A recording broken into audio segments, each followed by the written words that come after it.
তিতা কই দিকে আমি বাবা না আমার যত সমস্যা হইলে হুজুর এইভাবে একেবারে মূল থেকে কেরামে তুল্লা কন।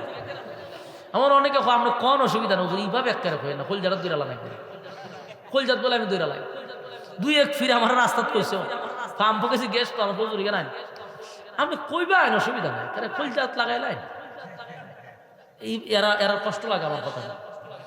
না উম্মতের স্বার্থে কথা বলতে এই ল্যান্ডার বিরুদ্ধে কথা হইলে আমার বিরুদ্ধে মিছিল বেরিয়েছে আস্তে এলাকাতে মিছিল বেরিয়েছে আমার ভিডিও সামনে বলে তুলে ল্যান্ডার বিরুদ্ধে করে কথা হইলাম চিন্তা করেন কোন জাতি আমরা বসবাস করি ল্যাংটার বিরুদ্ধে ল্যাংটারও মুরিদান আছে ল্যাংটারও ভক্ত আছে আস্তাগফিরুল্লাহ এই জন্য যদি দোয়া চাইতে হয় মা বাপের কাছে ওই ফিরে 1 কেজি আঙ্গুর কিনা না দিয়া মা বাপের লাগে রাত্রে 1 কেজি আঙ্গুর এনে দিয়া দিবে ওই মনে করেন ভালো কিছু তো ফিরের কাছে লয়ে যেতেছেন একটা লাউডা মা বাপরে দিবে আল্লাহর কসম করে কইলাম সারা জীবন ফিরে দিলেও লাভ হবে না আমনে কোনোদিন কোনো ফিরে খুশি করতে পারবে না এটা হক ফির হোক আর বন্ড ফিরি হোক অক ফিরি হোক এটা আমার বিশ্বাস দিয়ে একটা কথা বললাম যে কোনো ফিরি হোক দিয়ে আপনি খুশি করবেন কেমনে আপনি দিচ্ছেন 1000 আর এক মুরিদানে দিচ্ছেন 2000 আপনার গনার টাইম আছে আপনি দিচ্ছেন 5000 আর ওজনে 1 লাখ বলাইছে শেষ আপনার নাম হইয়াত নাই বেটা আপনি জীবন আপনি থাকতেন না কিন্তু মা বাপরে যদি 500 টাকা দেন তো এই যে খুশি আর যে কি দোয়া এটা ডাইরেক্ট ফর্দা ছাড়া আল্লাহর কাছে পৌঁছে যাবে ফিরের দোয়া পৌঁছে কিনা কেমনে কইবেন টাকার বিনিময়ে দোয়া এই জন্য ভাই মা বাপের কাছে কদর করা দরকার মা বাপরে কদর করেন বুড়া মা বাপটিরে অবহেলা কইরা ফিরে আব্বাটা হে মা বাপরে আব্বাটা হে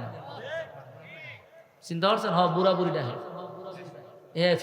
ফিরে এসে আর আব্বা তোর জন্ম দিল যে বেটা এবার আব্বাটা বসতাম দেখো ফিরে তিতা কই দিকে আমি বাবা না আমার যত সমস্যা হইলে হুজুর এইভাবে একেবারে মূল থেকে কেরামে তুল্লা কন। আমার অনেকে আপনি কোন অসুবিধা না হুজুর এইভাবে একেবারে কই না কলজাটা দুইরা লাগে কলজাত বলে আমি দুইরা লাগে দুই এক ফিরে আমার রাস্তাত কইছো ফার্ম পকেছি গ্যাস তো আমার হুজুর নাই আপনি কইবা আইন অসুবিধা নাই তাহলে কলজাত লাগাই লাই এই এরা এরা কষ্ট লাগে আমার কথা না উম্মতের স্বার্থে কথা বলতেছে বলুন হেদায়েতের মালিক কে এই হেদায়েতের মালিক যদি নবীও হইতো তাহলে আবু তালেব সর্বপ্রথম নবী হেদায়েত দিয়ে দিত কথা ঠিক নেই হেদায়েতের মালিক যদি আল্লাহ নবীরও দিত তে নবী সর্বপ্রথম হেদায়েতটা আবু তালেবরে দিয়ে দিত কিন্তু আল্লাহ বলেন ইন্নাকা লা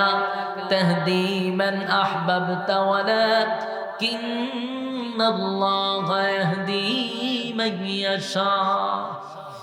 আল্লাহর হাবিবকে মালিক ডাক দেয়া বলে বন্ধু আপনার মহব্বতের চাচা আপনার কলিজার টুকরা আপনি যদি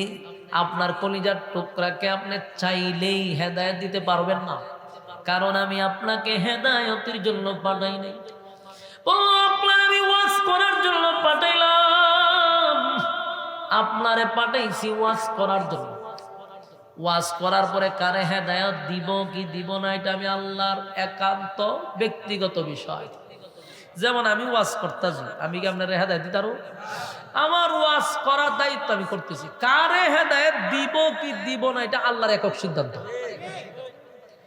যদি সবাই হেদায়েত পেত তাহলে সারা বাংলাদেশে যে পরিমাণ মাহফিল হয় সবার আগে আল্লাহর ওলি তো মাইক কলা না হ্যাঁ কথা ঠিক নি রে এরা আল্লাহর ওলি হয়েছে তো কত কারণ এরার থেকে ওয়াজ আপনারা বেশি নেন না আরে বাপরে বাপ প্রতিটা দিন এরা ওয়াজ হলো ওয়াজ হলো না ড্যাম কিয়া এইটা কোনো ফলোই করে না তাহলে ওয়াই না কেরে হেদায়েতের মালিক কার কাছে হ্যাঁ এই জন্য হেদায়েতের দোয়া করতেও আল্লাহর কাছে